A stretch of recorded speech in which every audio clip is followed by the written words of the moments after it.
जी वालेकुम सलाम मुजम्मिल।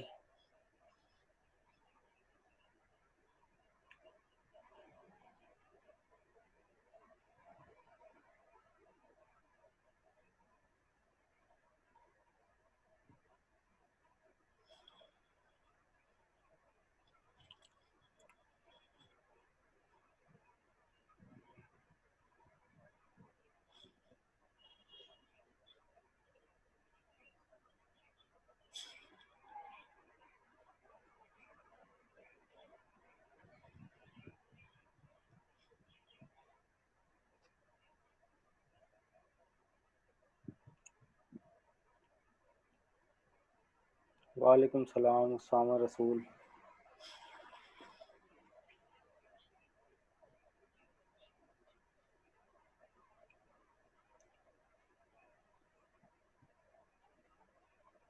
अच्छा भाई, गालिबन लास्ट सेशन में जो हम लोगों ने बात की थी कि भाई ऑब्जेक्ट ओरिएंटेड प्रोग्रामिंग में क्लासेस किस तरीके से एक सेपरेट एक क्लास जनरेट करवाई थी और उसको विंडोज फॉर्म के पीछे इम्प्लीमेंट करवाया था। क्लास के एट्रीब्यूट्स बनाए थे और उन एट्रीब्यूट्स को किसी भी मेथड और कंस्ट्रक्टर के थ्रू कैसे विंडोज फॉर्म के बटन के पीछे हमने इम्प्लीमेंट करवाया था। अच्छा, अब क्लास हमारे पास जो नेक्स्ट एग्जांपल है वो कुछ डेटाबेस की कनेक्टिविटी से रिलेटेड ऑब्जेक्ट ओरिएंटेड प्रोग्रामिंग के पैटर्न पे इम्प्लीमेंट करेंगे। तो कैसे होगी इम्प्लीमेंटेशन उसको भी देख लेते हैं। तो मैं यहाँ पर इस फॉर्म पे अभी सिर्फ एक बटन लेता हूँ, सिंपल बटन, और मैं उस बटन के पीछे एक डिस्प्ले का मेथड चलाऊंगा एक डेटाबेस की क्लास के अंदर। तो मैं यहाँ पर इसका नाम ले लेता हूँ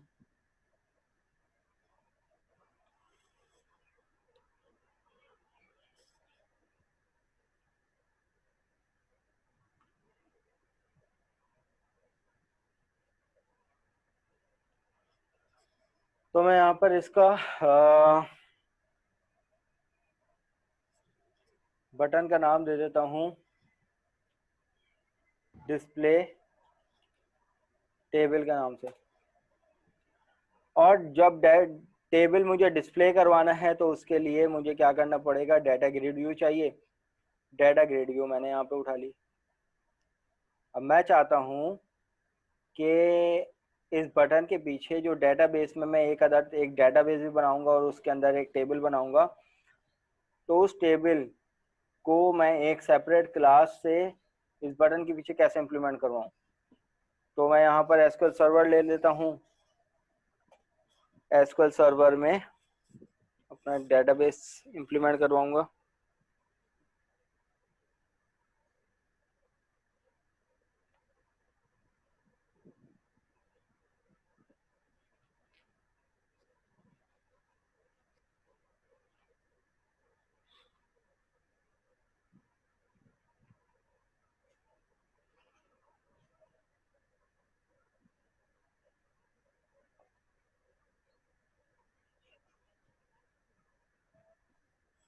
तो अब यहाँ पर मैंने सर्वर कनेक्ट करवा लिया।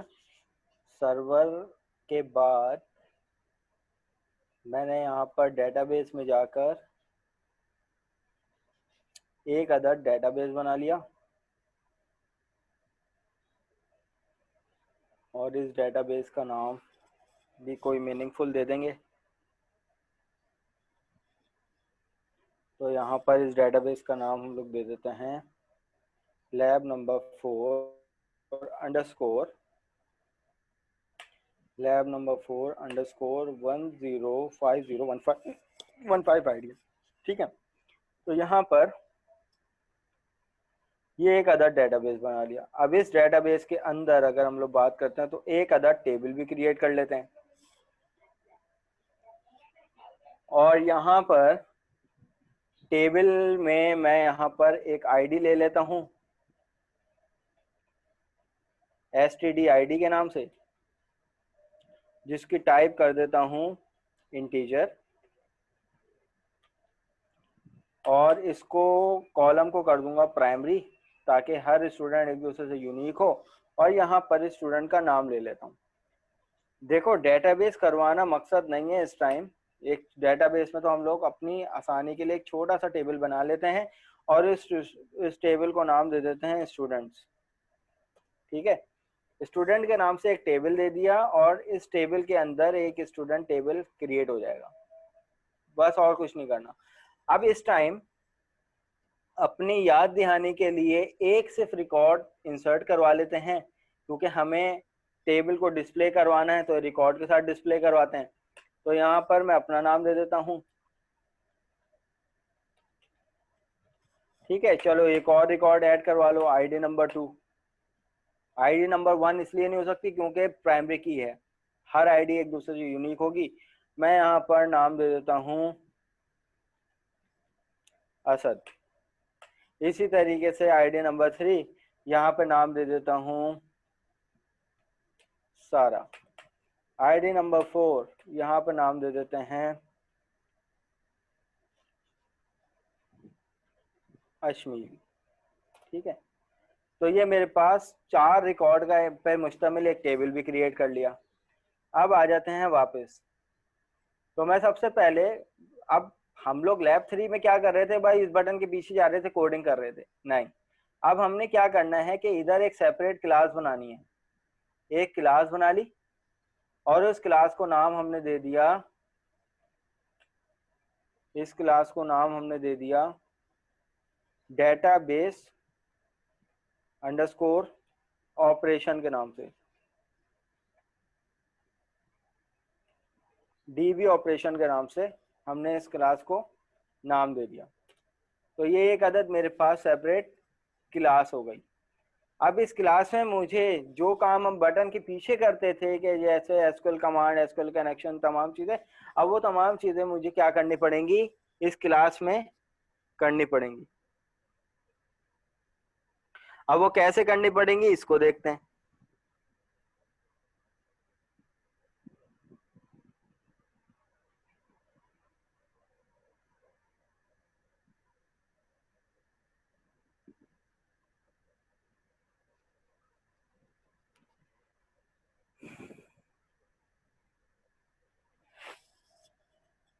तो सबसे पहला काम डेटाबेस की कनेक्टिविटी के लिए क्या होता है, 2 नेम स्पेसेस जो हमें रिक्वायर्ड होती हैं, using system dot data, using system dot data, और दूसरी नेम स्पेस जो हमें रिक्वायर्ड होती है, using system dot data dot SQL client, क्योंकि हम लोग एसक्यूएल क्लाइंट हैं। और दूसरी चीज, दूसरा फरीजा क्या होता है कि सर्वर अपना ऐड करवाना होता है सर्वर एक्सप्लोरर में जाके। आप यहाँ पर ऐड करवाओगे, इसको पहले रिफ्रेश कर लो आप लोग, देन उसके बाद यहाँ पर ऐड करवाओगे कनेक्शन। अब यहाँ पे वो सर्वर नेम देना वैलिड जिस सर्वर पे आपने इस डेटाबेस को कनेक्ट किया हुआ है। तो जिस सर्वर पे आप कनेक्ट होते हो, यहाँ से इसको कॉपी कर लो, क्योंकि कल ये कुछ स्टूडेंट्स के साथ इश्यूज आ रहे थे। तो भाई ये वो यहाँ पर इसको पेस्ट कर लें, देन उसके बाद ये डेटाबेस लोड हो जाएंगे। डेटाबेस में आप अपना डेटाबेस सेलेक्ट कर लें, test connection succeed, then okay. ये 2 अहम फरीज़े हैं जो आप लोगों ने अंजाम देने हैं। फिर ये आ गई डेटाबेस ऑपरेशन के नाम से एक सेपरेट क्लास आ गई। इस क्लास के अंदर एसक्यूएल का, एसक्यूएल कनेक्शन का एक वेरिएबल यानी क्लास टाइप वेरिएबल हमने बना लिया।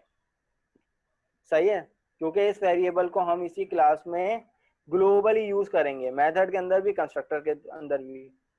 मैंने कहा था CTOR लिखकर टैप टैप करेंगे तो ये किसी भी क्लास का कंस्ट्रक्टर खोल देगा जिस क्लास के अंदर हम लोग ये लिखते हैं। तो ये कंस्ट्रक्टर आ गया।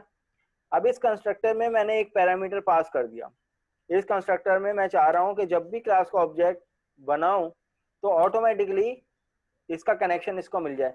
तो मैंने कंस्ट्रक्टर में काम करना है, तो मैंने यहाँ पर एक वेरिएबल ले लिया कनेक्शन अंडरस्कोर स्ट्रिंग के नाम से, कनेक्शन स्ट्रिंग के नाम से। अब उसके बाद जो मैंने कनेक्शन का जो वेरिएबल लिया था ऊपर, इक्वल टू उसकी क्लास को कॉल करवा लूंगा, इक्वल टू न्यू कनेक्शन। और एसक्यूएल कनेक्शन के अंदर हम लोग क्या पास करते हैं, कनेक्शन स्ट्रिंग। तो मैं यहाँ पर दे दूंगा कनेक्शन स्ट्रिंग। अब ये कनेक्शन स्ट्रिंग, स्ट्रिंग एक्चुअली कब आएगी, जब मैं विंडोज फॉर्म पे स्ट्रिंग दूंगा। अभी तो हम लोग क्लास को स्ट्रक्चर कर रहे हैं। तो भाई अब यहाँ पर नेक्स्ट हम लोग क्या करेंगे, ये तो हमने बस हमारे पास कंस्ट्रक्टर का सिर्फ इतना काम है कि जब भी ऑब्जेक्ट क्रिएट करें वो हमसे स्ट्रिंग मांगेगा और स्ट्रिंग जो है वो इस क्लास में चली जाएगी और ये कनेक्शन एस्टेब्लिश हो जाएगा। तो मैं अपनी आसानी के लिए यहाँ पर इसको कर देता हूँ दिस डॉट करने के बाद कनेक्शन, ठीक है, ताकि उसी क्लास का ये एक्सेस। अच्छा अच्छा जी, अब यहाँ पर नेक्स्ट काम क्या करूँगा, नेक्स्ट काम मैं वो करूँगा कि भाई मैंने यहाँ पर अब इस क्लास का डेटाबेस ऑपरेशन का बिहेवियर भी तो सेट करना है। अब मुझे पहला बिहेवियर चाहिए, मैं चाहता हूँ कि इस क्लास का पहला बिहेवियर क्या हो इस बटन के पीछे, कि भाई मेथड डिस्प्ले का मेथड एक बनाओ जो को मुझे डेटाबेस से टेबल उठा के मुझे डेटा ग्रिड व्यू पे डिस्प्ले करवा दे। तो मैंने यहाँ पर पब्लिक वॉइड के नाम, पब्लिक इसकी रिटर्न टाइप वॉइड, यहाँ पर डिस्प्ले के नाम से एक मेथड बना लिया। अब इस मेथड में मैं तमाम वो वर्किंग करूंगा जिससे टेबल रिट्रीव होके आता है। तो टेबल रिट्रीव करने के लिए हम लोग जाहिर सी बात है पहले क्यूरी देंगे। तो क्यूरी किससे देते हैं, SQL command, SQL command cmd equal to new SQL command, ये हमारे पास क्यूरी देने के लिए ये वाली क्लास इस्तेमाल होती है। अब मैं चाहता हूं कि भाई ये वाला मेथड सिर्फ टेबल को डिस्प्ले करे, चाहे इंसर्ट के बाद डिस्प्ले करे, यानी इस मेथड का काम सिर्फ टेबल को डिस्प्ले करना हो। तो मैं यहाँ पे हार्ड कोडली इस क्यूरी को डिफाइन कर देता हूँ, नो इशू। तो भाई सेलेक्ट स्टैटिक फ्रॉम, टेबल का नाम क्या था, स्टूडेंट। तो दूसरा पैरामीटर होता है हमारे पास कनेक्शन, ये मुझे लेके आ जाएगा भाई टेबल। अब टेबल जो है वो सेलेक्ट की क्यूरी से किस में आ जाएगा, सीएमडी के ऑब्जेक्ट में। सीएमडी के ऑब्जेक्ट के बाद मुझे डाटा फ्रंट एंड पे फ्रेम भी तो करना है, तो उसके लिए डाटा एसक्यूएल डाटा एडाप्टर की क्लास यूज करूंगा। ये इसका आ गया ऑब्जेक्ट इक्वल टू न्यू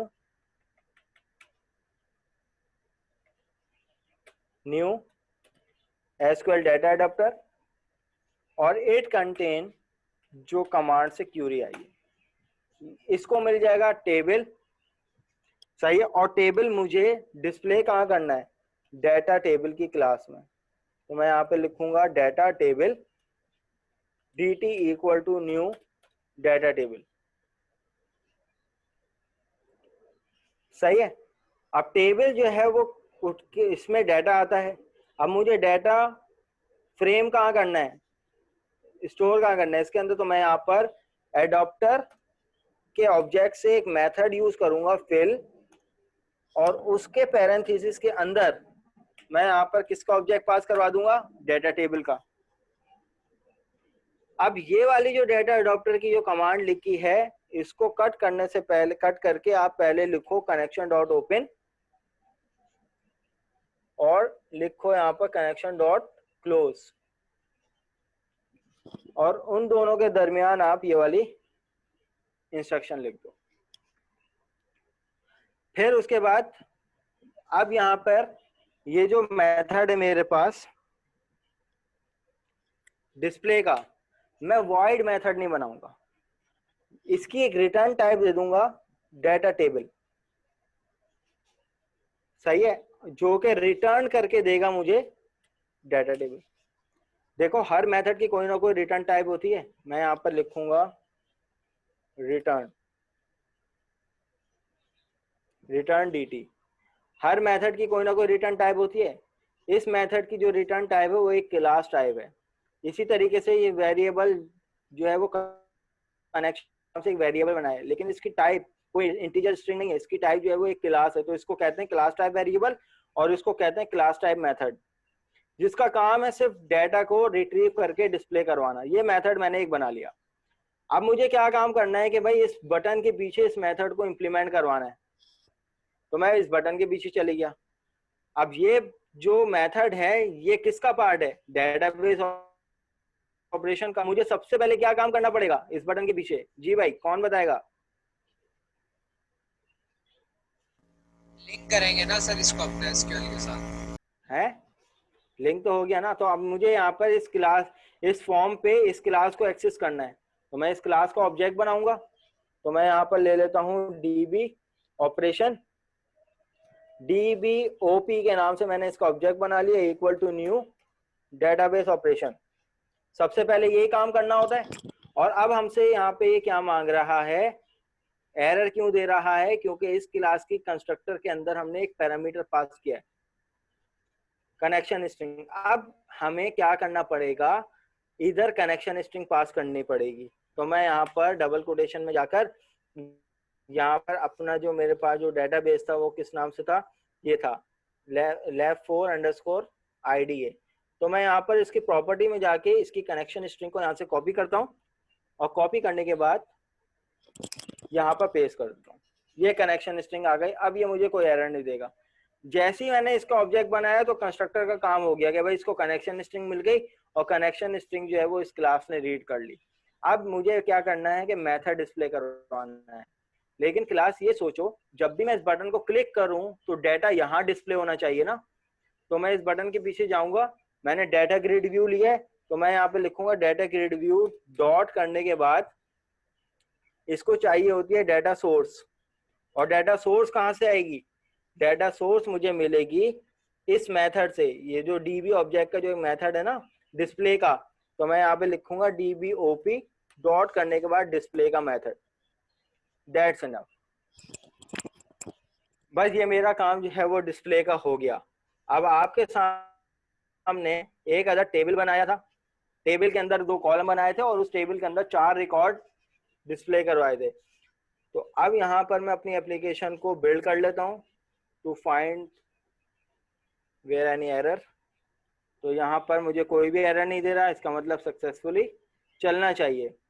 तो अब मैं अपने प्रोजेक्ट को क्रिएट करता हूँ, तो डिस्प्ले टेबल, तो ये मुझे जो है वो टेबल डिस्प्ले करके ला के दे रहा है। अब ये जो है वो मैंने स्ट्रक्चर प्रोग्रामिंग नहीं की, ये जो है वो ऑब्जेक्ट ओरिएंटेड प्रोग्रामिंग की है। अब आपके टीचर आपसे एक्सपेक्ट करेंगे कि जब आप उनको प्रोजेक्ट वैल्यूएशन दे रहे होंगे कि वो आपसे ये पूछेंगे भाई आपने अपने प्रोजेक्ट में ऑब्जेक्ट ओरिएंटेड प्रोग्रामिंग क्या क्या इंप्लीमेंट किए। तो इस टाइम हमारा ये जो छोटा सा प्रोजेक्ट है, इसमें हमने ऑब्जेक्ट ओरिएंटेड प्रोग्रामिंग ये इंप्लीमेंट की है कि सर हमने इस बटन के पीछे एक क्लास को इंप्लीमेंट करवाया हुआ है, और हमने सेपरेट एक क्लास स्ट्रक्चर करवाई थी कि जिसके कंस्ट्रक्टर में हमने कनेक्शन स्ट्रिंग दे दिया था। और उस क्लास का टीचर कहेगा अच्छा इस क्लास का कोई बिहेवियर इंप्लीमेंट करवाया है, हाँ सर हमने डिस्प्ले के नाम से एक इसका बिहेवियर सेट किया था, जिसका काम सिर्फ ये था कि डेटाबेस से टेबल उठा के लेके आए।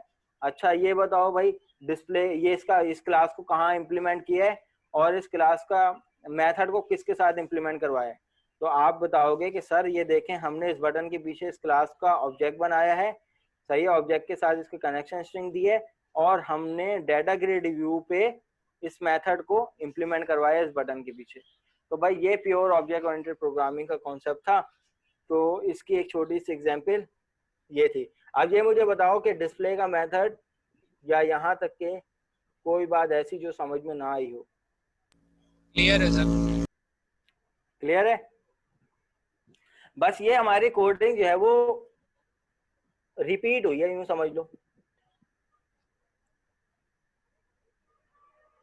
ठीक है, ये कोडिंग रिपीट हुई है। तमाम कोडिंग स्ट्रक्चर आप लोगों ने क्या किया है, पिछली लैब में इंप्लीमेंट किया है। और मेरा समझाने का मकसद जो है वो सिर्फ पैटर्न है, कोडिंग आपको मुझसे ज्यादा अच्छी आती है। अच्छा जी, इसकी एक और इम्प्लीमेंटेशन ले लेते हैं। अब इसी क्लास के अंदर मैं एक और मेथड बनाने जा रहा हूं, जिसका मकसद क्या होगा। तो जाहिर सी बात है कोई भी काम करने से पहले हमें उसका डिजाइन व्यू कंप्लीट करना चाहिए।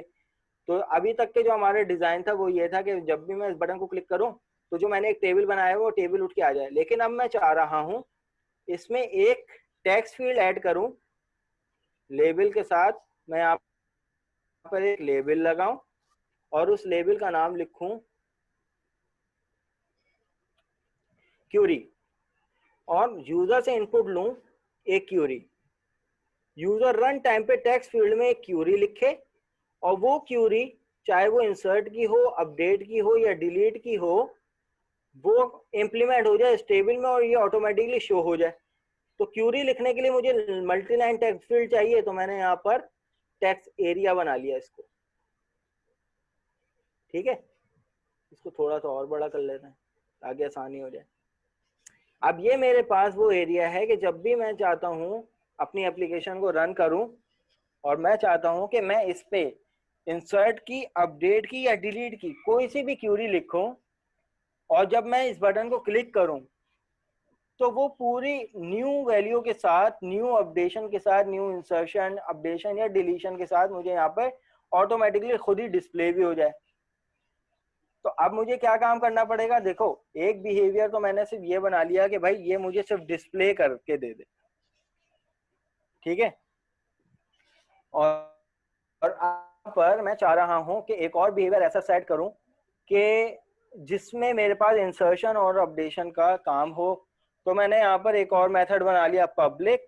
इसकी टाइप भी मैं डाटा टेबल ही दूंगा, क्योंकि इंसर्ट करने के बाद भी मुझे कोई ना कोई डाटा रिट्रीव करके देगा, ये टेबल रिट्रीव करके देगा। तो मैंने पब्लिक डाटा टेबल और यहाँ पर इस मेथड का नाम ले लिया गेट डाटा के नाम से। सही है, और ये एक मेथड मैंने बना लिया। अब ये तब तक के एरर आ जाएगा जब तक कि मैं रिटर्न का कीवर्ड इस मेथड में नहीं लिखूंगा, तब तक कि ये एरर आता रहेगा। तो सबसे पहले अपने मेथड की इस बॉडी को क्रिएट कर लेते हैं। तो मैं यहाँ पे लिखता हूँ SQL command cmd equal to new SQL command, और इट कंटेन 2 पैरामीटर। तो मैं यहाँ पर एक पैरामीटर ले लेता हूँ। अच्छा, ये वाला मेथड जो है वो मुझसे क्या लेगा?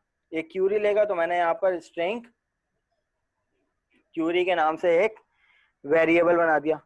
अब जो क्यूरी यहाँ पे आएगी वही क्यूरी मैंने यहाँ पर दे दी क्यूरी। अब क्यूरी जो है वो तो टेक्स्ट फील्ड से आएगी ना, तो मैंने एक वेरिएबल ले लिया जिसमें इसमें जो क्यूरी लिखेगा यूजर वो टेक्स्ट फील्ड से लेगा। तो मैं रन टाइम पे फॉर्म पे लिखूंगा।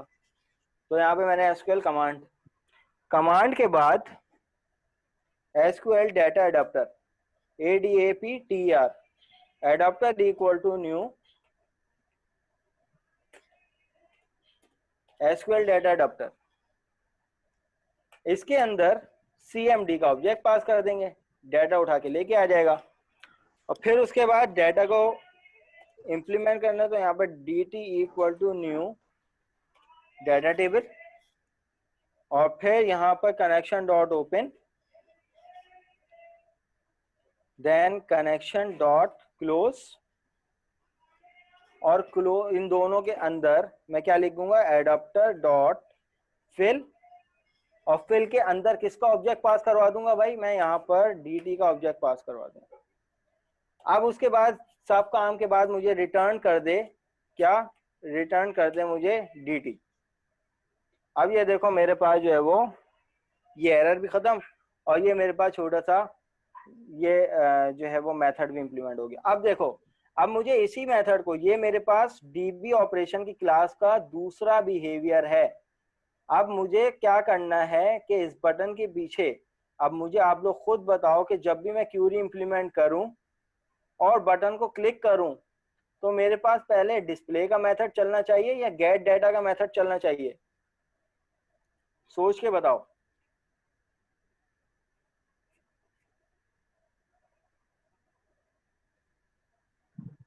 सर गेट डाटा का।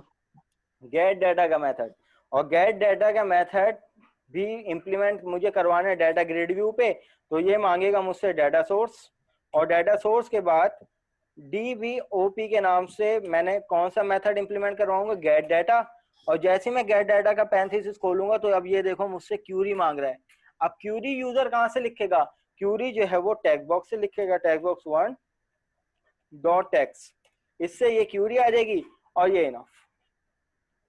अब कितनी छोटी सी वो हो गई कोडिंग, बजाय कि ये मैं इसके बटन के पीछे इतनी सारी कोडिंग करता, मैंने क्या किया कि इस पूरे को एक क्लास में बाइंड कर लिया और अपनी मर्जी से इंप्लीमेंट करवा लिया। अब ये देख रहे हो कि ये वाली जो कोडिंग DB ऑपरेशन जो है वो पूरी एक सेपरेट क्लास है, और उस क्लास को इस फॉर्म के पीछे कितना छोटा सा छोटी सी इम्प्लीमेंट, सिर्फ इम्प्लीमेंट करवाया, ये क्लास का ऑब्जेक्ट पास करवा दिया, इससे कनेक्शन स्ट्रिंग मिल गई, कनेक्शन स्ट्रिंग मिल गई तो कनेक्शन एस्टेब्लिश हो गया, और इसके ऑब्जेक्ट के साथ डाटा ग्रिड व्यू पे ऑब्जेक्ट के साथ मैंने क्या करवा लिया, इनके मेथड को इम्प्लीमेंट करवा लिया। तो खैर पहले देख लेते हैं कि ये इम्प्लीमेंट हो भी रहा है या नहीं। तो ये एक सक्सेसफुली बिल्ड हो गया, कोई एरर नहीं है। तो अब यहाँ पर इसको इम्प्लीमेंट कर लेते हैं। देखो अब जैसे मैं यहाँ पर इसको डिस्प्ले कर दूंगा तो it will give the exception. और ये एक्सेप्शन क्या करेगा, एक्सेप्शन कह रहा है कि भाई एग्जीक्यूट कमांड टेक्स्ट। भाई डिस्प्ले के मेथड से पहले तो कौन सा मेथड चलना चाहिए था, गेट डाटा का। गेट डाटा का मेथड होगा तभी तो वो डिस्प्ले करेगा कुछ ना कुछ। तो भाई मुझे यहाँ पर क्या करना है, कोई ना कोई क्यूरी देनी है। अब मैं चाह रहा हूँ मेरे पास जो इस टाइम जो डाटा है वो क्या है, 4 लोगों का डाटा है, सही है, 4 लोगों का डाटा है। लेकिन अब मैं नया जो रिकॉर्ड इंसर्ट करवाऊंगा वो मैं इसके थ्रू करवाऊंगा। तो सबसे पहले इंसर्ट की क्यूरी दे देते हैं, इंसर्ट इनटू, टेबल का नाम क्या था, स्टूडेंट वैल्यूज। वैल्यूज के बाद यहाँ पे पैरेंथेसिस आते हैं। अब आईडी नंबर 4 तक का तो रिकॉर्ड है, मुझे आईडी नंबर 5 का रिकॉर्ड देना है और इसका नाम मुझे देना है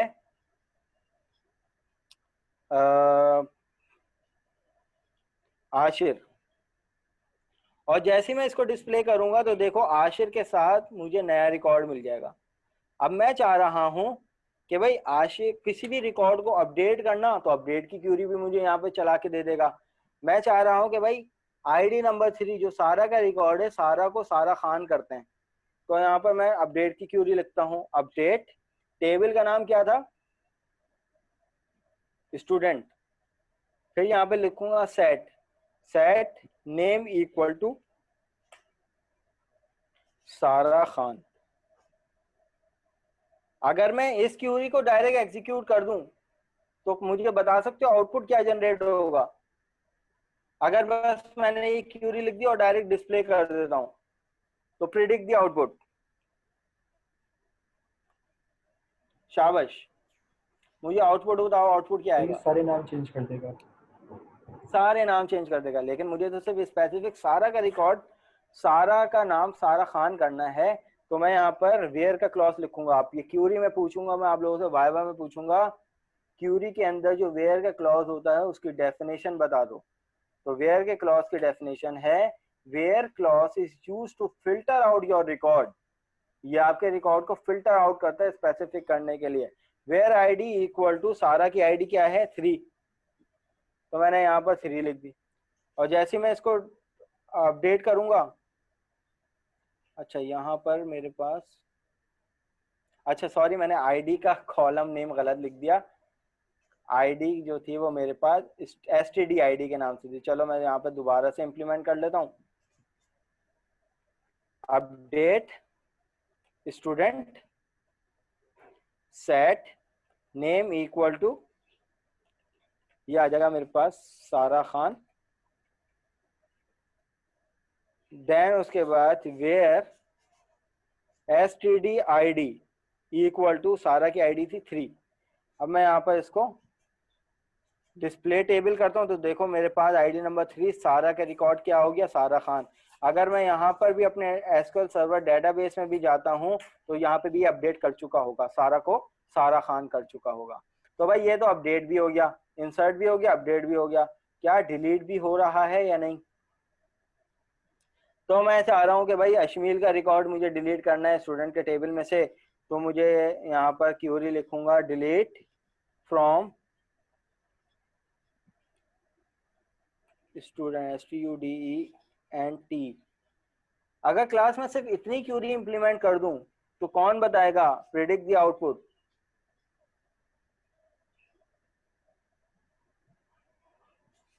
अगर मैं सिर्फ इतनी क्यूरी इंप्लीमेंट कर दूंगा तो आउटपुट प्रिडिक्ट करो क्या आएगा। तो ये हर चीज डिलीट कर देगा, पूरा टेबल ब्लैंक कर देगा, सही है, पूरा टेबल ब्लैंक कर देगा। लेकिन मुझे तो सिर्फ अश्मील का रिकॉर्ड डिलीट करना है।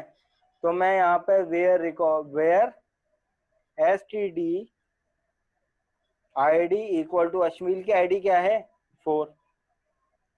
तो मैं यहाँ पर डिलीट करूंगा तो देखो अश्मील की आईडी 4 जो है वो यहाँ पर से डिलीट हो गई। तो क्लास ये थी हमारे पास ऑब्जेक्ट ओरिएंटेड प्रोग्रामिंग की एक विंडोज फॉर्म एग्जाम्पल, और ये भी बता दिया कि भाई किस तरीके से कनेक्टिविटी होगी, किस तरीके से एक सेपरेट क्लास इंप्लीमेंट होगी, और क्लास के साथ जो है वो हम लोग विंडोज फॉर्म पे कैसे इंप्लीमेंट करेंगे। तो पिछले सेशंस में हम लोगों ने बात की थी कि भाई एक छोटी सी एक क्लास बना दी थी, उसके एट्रीब्यूट बना दिए थे, और उस बजाय इसके कि मैं वो करवाने के डायरेक्ट आप लोगों को ये करवाते तो शायद आप लोगों को मसाइल पेश आते। तो इसीलिए समझ में आ जाए चीज़ आप लोगों को, इसलिए छोटी सी एग्जाम्पल देते हुए हम लोग गए थे, और फिर उसके बाद एक प्योर डेटाबेस की एग्जाम्पल हम लोगों ने इम्प्लीमेंट कर ली। अब लैब नंबर जो 4 में जो एक्सरसाइज मैं आप लोगों से एक्सपेक्ट करूंगा वो यही करूंगा कि जो इम्प्लीमेंटेशन आप लोगों ने लैब नंबर 3 की थी वही इम्प्लीमेंटेशन सेम आप लोगों ने लैब नंबर 4 में बाय यूजिंग क्लासेस और मेथड को लेते हुए ऑब्जेक्ट ओरिएंटेड प्रोग्रामिंग में इस कॉन्सेप्ट से इम्प्लीमेंट करनी है। लैब नंबर 4 में जो आप लोगों के मैनुअल में जो टास्क हैं वो मैंने कैंसिल आउट कर दिए। एक ही टास्क है लैब नंबर 4 का। आप लोगों ने क्या करना है, जो क्रूड एप्लीकेशन जो आप लोगों ने लैब नंबर 3 में जैसी बनाई थी उसी को इम्प्लीमेंट करना है by using classes and objects. That's it. यहाँ तक कि कोई कंफ्यूजन है तो वही पूछ लें।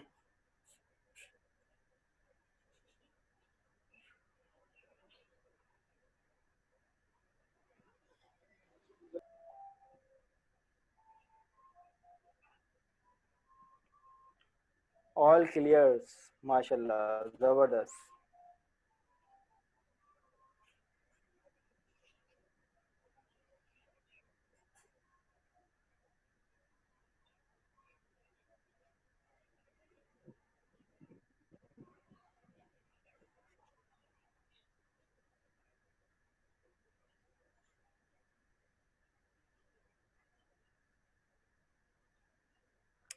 देखो साइन अप से लॉगिन में डेटा नहीं जाता, तुम लोग साइन अप और लॉगिन दोनों पैनल के लिए एक ही टेबल यूज करते हो, सही है। होता ये है नॉर्मली। अच्छा मैं अननेसेसरी माइक म्यूट कर देता हूँ।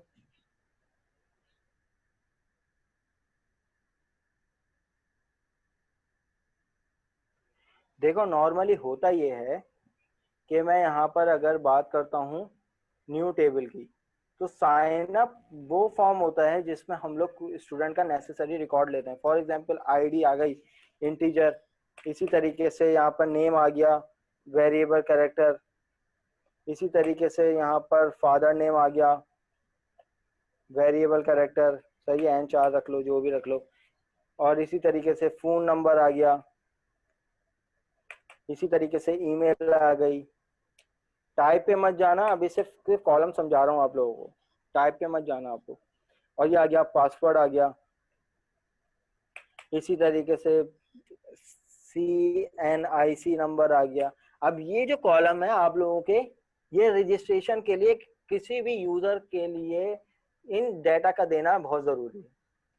अब लॉगिन के लिए आप लोग क्या करोगे, लॉगिन के लिए सिर्फ इस टेबल में से सिर्फ इन दो, क्योंकि जब वंस स्टूडेंट जब रिकॉर्ड इंसर्ट हो गया तो उसको एक यूनिक आईडी मिल जाएगी प्राइमरी की। और अगर ऑटोमेटिकली देना चाह रहे हो तो इसकी प्रॉपर्टी आप लोगों को लैब नंबर 3 में भी बता चुका हूँ। आइडेंटिटी किसी भी कॉलम को अगर हम लोग बनाते हैं तो वो इसलिए बनाते हैं ताकि उसमें ऑटोमेटिकली वैल्यू जनरेट हो। और आइडेंटिटी बनाने के लिए दो मजीद प्रॉपर्टीज इस्तेमाल होती हैं, एक आइडेंटिटी इंक्रीमेंट और एक आइडेंटिटी सीड, सही है। इनका मतलब क्या होता है, आइडेंटिटी इंक्रीमेंट का, आइडेंटिटी सीड का मतलब होता है कि जो पहली वैल्यू जनरेट हो वो कौन सी हो, और उसके बाद जो अदर वैल्यू जनरेट हो वो कितने इंक्रीमेंट के बाद हो। अगर मुझे ऑड नंबर में आईडी चाहिए तो 1 के यहाँ पर 2 का इंक्रीमेंट दे दूंगा, 1 से जनरेट करवाऊंगा 3 होगी, फिर उसके बाद 5 होगी, फिर 7 होगी। अगर मैं इवन नंबर चलाता हूँ तो सीड मुझे 0 देना पड़ेगा और उसके बाद मुझे यहाँ पर 2 का इंक्रीमेंट देना पड़ेगा। तो आइडेंटिटी बनाने के लिए हम लोग ये प्रॉपर्टी यूज करते हैं। अब अगर बात आ जाती है लॉगिन पैनल की, तो भाई लॉगिन पैनल में जब एक स्टूडेंट लॉगिन हो चुका है तो यकीनन उसकी ईमेल भी आ चुकी है, उसका पासवर्ड भी आ चुका है। अब वो लॉगिन के लिए इसी टेबल को यूज करते हुए सिर्फ सेलेक्ट की क्यूरी जो लिखेगा वो ये लिखेगा सेलेक्ट ईमेल और पासवर्ड फ्रॉम टेबल। तो फिर क्या होगा, इस टेबल में से सिर्फ इन दोनों की ही वैल्यू उठ के आएंगी और मैच होके फिर अगले पैनल पे लेके जाएंगी। बस ये काम होता है इसका।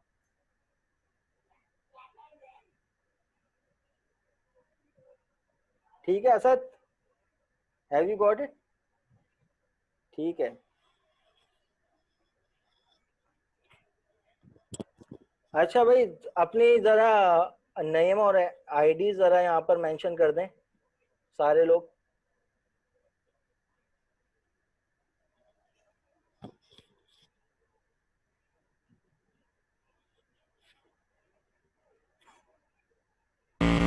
सर वो सभी का याद दिलाना था, आपने कहा था याद दिला देना कि वालिद हाँ, का अभी इंतकाल हो। अटेंडेंस लेने वाला हूँ। उसके बाद फिर इस सेशन के बाद जो अगला सेशन होगा ना उसमें अटेंडेंस ले लूंगा, देन उसके बाद फिर आप मुझे बता देना। क्योंकि क्लास ऑलरेडी हम लोगों ने 10 मिनट पहले से स्टार्ट की थी, 12:20 पे हमने क्लास स्टार्ट कर दी थी। तो जो इसकी ऑफ टाइमिंग है 3:20 तक के हम लोग क्लास को ऑफ कर देंगे। इसके बाद मुझे अटेंडेंस ही लेनी है बस।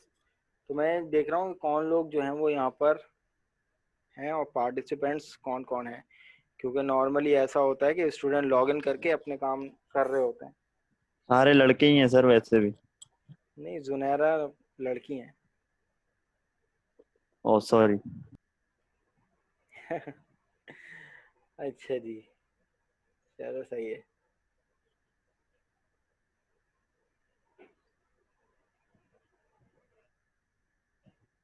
जी माशाल्लाह। अच्छा, 2-2.5 मिनट है, कुछ बात होगा मेरी जवाब दे दो आप लोग, जिसको अगर पता हो, और वॉइस पे बात कर ले, चैट मैंने बंद कर दी है।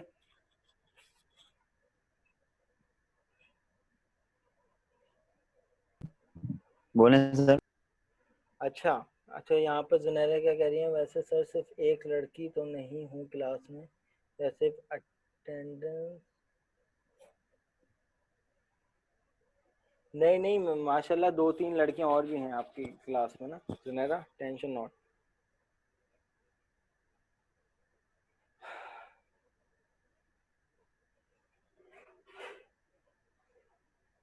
अच्छा भाई, सवाल ये है कि एसक्यूएल सर्वर में एंटिटीज किसको कहते हैं? ये वाइवा की तुम लोग की प्रैक्टिस करवा लो एक तरीके से। एसक्यूएल सर्वर में एंटिटीज किस चीज को कहते हैं?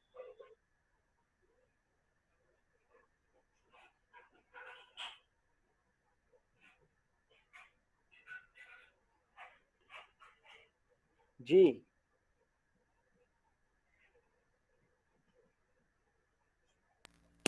सर टेबल के मेरा अंदर ये जो चीजें पुट करते हैं इनको एंटिटीज कहते हैं। सर जैसे ये लॉगिन हो गया, साइन अप का टेबल हो गया, तो जैसे तो फिर लॉगिन का टेबल। एट्रीब्यूट्स किसको कहते हैं? नहीं, मेरा मतलब है जैसे स्टूडेंट्स हो गए, स्टूडेंट एक एंटिटी है, टीचर एक एंटिटी है, टेबल्स। डिपार्टमेंट। ठीक है, टेबल्स। टेबल्स एसक्यूएल सर्वर में एंटिटीज होते हैं। एट्रीब्यूट उस टेबल के जितने भी कॉलम्स होते हैं ना, जैसे ये आईडी कॉलम हो गया, नेम कॉलम हो गया, ये सब एट्रीब्यूट कहलाते हैं। और अगर मैं बात करूं टपल्स की, तो जो हमारे पास ये जो रॉज आती है ना, जैसे कि भाई स्टूडेंट आईडी नंबर 1, स्टूडेंट के नेम इक्वल टू असद, और स्टूडेंट का ईमेल दिस दिस दिस, वो पूरी एक रॉ जो बनती है उसको कहते हैं टपल। सही है। तो ये एसक्यूएल सर्वर की बहुत सारी बुनियादी चीजें हैं जो आप लोगों को पता होनी चाहिए। किसी भी टेबल के अंदर हम लोग किसी भी कॉलम को प्राइमरी की क्यों सेट करते हैं? कोई भी रीजन दे दे। सर क्योंकि आइडेंटिफाई करने के लिए, यूनिकली वैल्यू जनरेट करने के लिए, ताकि हर स्टूडेंट एक दूसरे से यूनिक हो। अच्छा भाई, ये सेशन खुद ही क्लोज हो